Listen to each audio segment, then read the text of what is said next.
สวัสดีเนาะทุกคนเนาะมาพบนุ่มน้อยบานาเส้นเก่าเส้นเคยเนาะอยู่น้ำคลองเนาะทุกคนมาซาเบ็ดเนาะมาทำกัน3 คนแต่ว่า2 คนนั้นไปใส่เพียกเนาะแต่ว่าทาง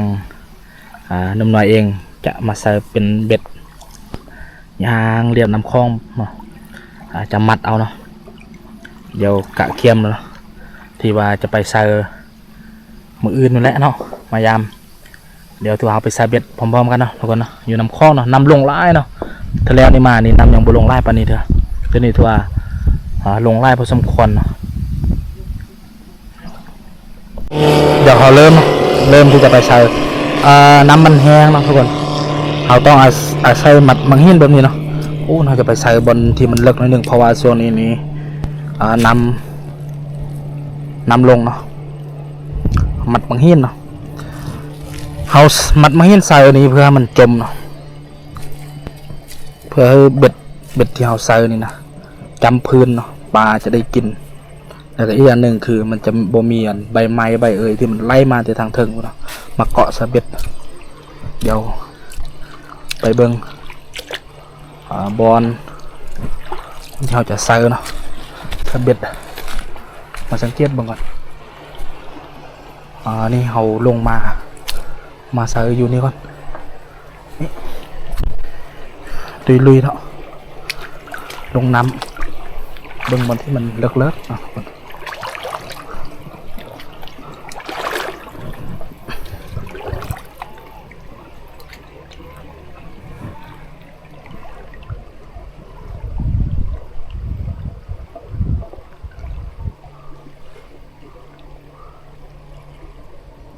เอามาสังเกตเบิ่งเขาจะไปใส่อยู่บนเขาอันนี้บอลที่เขาใส่เนี่ยเขาเข้าไปในทุกวันลึกพอสมควรประมาณขึ้นซ้ำไปแล้วเนาะมาฮอดบอลกองเขาเลยทุกคนอยู่นี่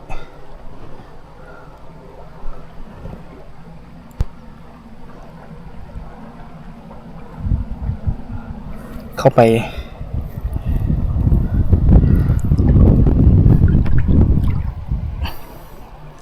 มาเบิ่งเนาะแล้วโอ้ท่วมกองเลยเนาะ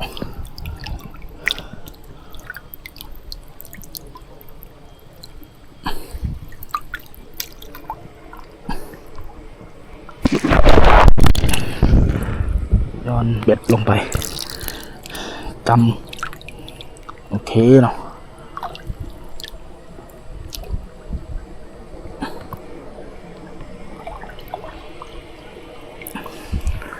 เบ็ดที่เอาลงไปเขาจำพื้นเนาะหลังจากนั้นเอามามัดไว้เนาะมามัดไว้นี่เนาะคุณเลือกเบิ่งไม้ที่แข็งแห้งนิดนึงมัดปลาไว้เนาะเอามัดลงไปลุมเลยเพราะว่านำลงเนาะโอเคมันเนาะทุกคนมาอื่นมาลุ้นกันเนาะเดี๋ยวได้ใส่ขึ้นเมื่อทางเนื้อคนเรื่อยๆเนาะสามารถเรื่อยๆนะทุกคนสามารถเรื่อยๆและใส่จนเนื้อที่เอาห้ามมาได้หมดเนาะแต่ว่าเบ็ดเนี่ยมีไล่อยู่แต่ว่าเนื้อน่าจะบกพอเนาะเดี๋ยวมาใส่นี่เข้าไปบนมันเลิกเนาะเนี่ยซ้ำแล้วเนาะบนที่เราจะจากนั้นเราก็ป้อนเบ็ดลง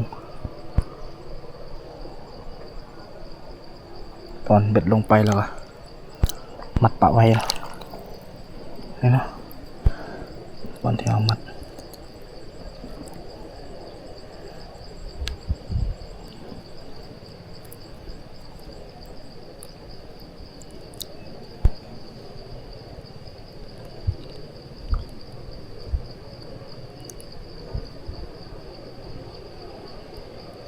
ปะไว้นี่โอเคเนาะมันเนาะมันทุกคนแห้งแล้วเนาะได้ใส่ขึ้นมาทางถึงเดี๋ยวมาใส่บอลนำแห้งๆเนาะเข้า เข้าไปไหนเอาบนลึกนิดนึงมันเห็นบ่แพ้เพราะเนาะคนมันเห็นน้อยเนาะว่านำบนนี้นี่ลึกพอสมควรเลยนำแห้งสำรวจกดกาลงกัน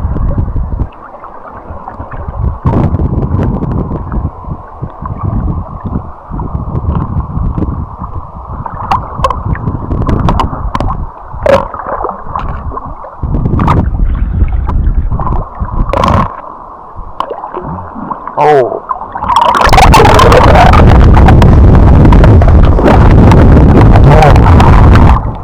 เล็กนะสุดเลย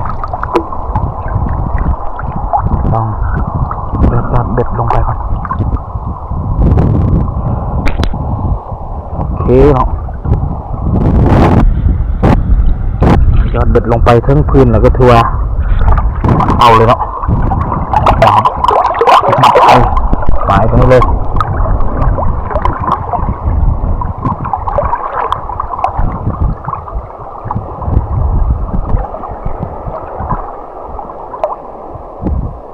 ลึก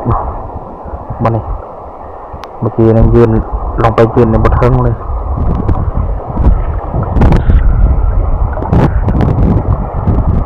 ลึกแล้วก็นำแหงเพราะว่ามันมี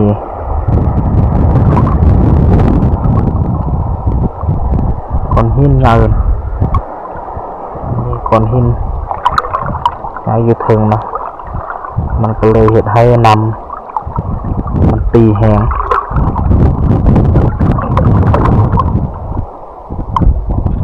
ตัวนี้เริ่มที่จะคำไปแล้วเนาะน่าจะประมาณ6 โมงครึ่งแล้วโอเคนี่เนาะปล่อยลงประมาณเนาะทุกคนเดี๋ยวนี้เนื้อเขาเริ่มที่จะหมดแล้วสมบูรณ์มีสบายดีตอนเช้านะทุกคนนะมาพบกันตอนเช้านะบรรยากาศอยู่น้ำคลองนะฝนตกเดี๋ยวนี้นะมายามเบ็ดยามใส่แล้วก็ยามเพียดคือเก่าเนาะแต่ว่าวันนี้เขาขึ้นเมื่อยามใส่ก่อนนี่บรรยากาศฝนตกตั้งแต่มื้อคืนเนาะเดี๋ยวนี้เธอยังตกอยู่คือเก่าน้ำคลองนะตกเรื่อยๆนะฝนจะบ่แห้งปานใดเนาะแล้วก็ตกแบบนี้ดนเนาะฝนเดี๋ยวนี้ฝนลิ่นเนาะเดี๋ยวมาเบิ่งเห็นน่ะใส่เอาลันลังหนึ่งเนาะแต่ว่าจะมาเบิ่งว่ามีเปล่าเนาะคึกบ่บางครั้งนี้มันลันลงนี้มันก็บ่ทึกเนาะบางทีมันเป็นขี้เยื่อเนาะไปเกาะใส่เฮ็ดให้มันลันลงแบบนี้จะเอาไปถ้าเบิ่งนำกันเนาะว่าทึกบ่เดี๋ยวลุ้นเบิ่งนำกันเนาะจะเป็นอะไร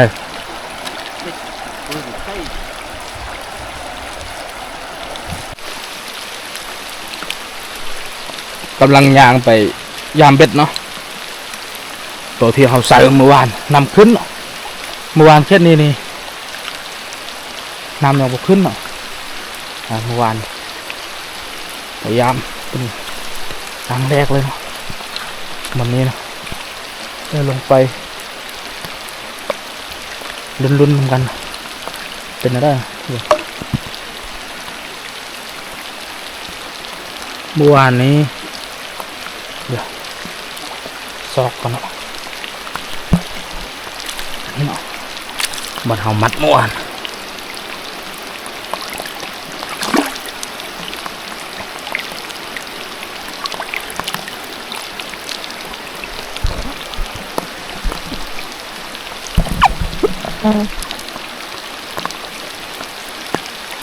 โอ้ลางแหลกประมาณเนาะลางแหลกบุทึกเดี๋ยวจะได้ยามขึ้นมาเรื่อยๆอยู่นี่เมื่อกี้นะทึกปลาตัวหนึ่งตกมาใหญ่เลยนะใส่ประมาณนี้เนาะเป็นปลาปักเครื่องตัวบนใหญ่เลยทึกตัวหนึ่งเลยเนาะ ดี๋ยวมาเบิ่งล่าสุดท้ายเนาะดูนี่เลิกได้เมื่อวานล่าสุดท้ายเนาะเลิกเลยเดี๋ยวมาลุ้นๆทำกันเนาะ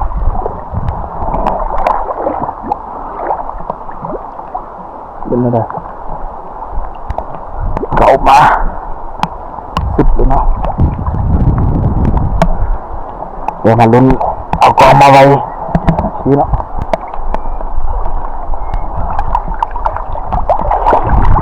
กำลังไปกระดับ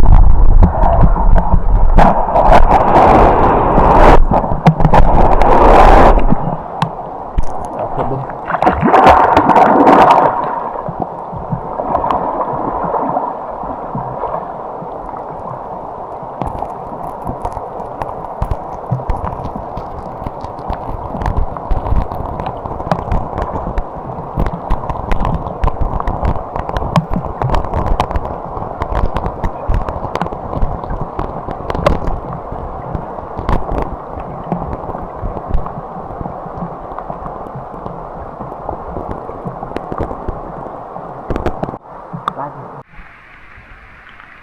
เมื่อกี้นะเอายามใส่กับเบ็ดตัวที่เราแป้นไว้นะเรามัดไว้แต่แล้วเดี๋ยวนี้เอามายามเพียกเนาะเดี๋ยวมาเบิ่งว่าเป็นอะไรคือว่าเมื่อกี้เบ็ดเมื่อกี้เสียไปซ่องล้างเนาะคาดตัวหนึ่งแล้วก็ให้ไปตัวหนึ่งเนาะน่าจะเป็นงาไม้ที่เรามัดมันหักออกเนาะแล้วก็ทึกปลาเครื่องเนาะตัวน้อยเนาะบนยาตัวหนึ่งเบ็ดเนาะเดี๋ยวนี้มายามเพียกเบิ่งไซเขาเมื่อกี้นี่มันก็ลั่นลงเนาะแต่ว่าโบมีปลาเนาะอยู่นั่นอันนี้มาลุ้นเบิ่งเพียกเนาะเพียก2 บอลเนาะบอลนี้บอลหนึ่งแล้วก็อยู่ลุมอีกบอลหนึ่งเดี๋ยวมาลุ้นเบิ่งนำกันเนาะว่าจะทึกบอลวิธีชีวิตแบบบ้านเราเนาะมาแต่เช้าเนาะยามเบ็ดยามมองยามใส่ที่เราใส่เอาไว้แต่เมื่อวานตอนแรงเนาะเป็นบรรยากาศบ้านเราแบบนี้วิธีบ้านเราเนาะการทำมาหากิน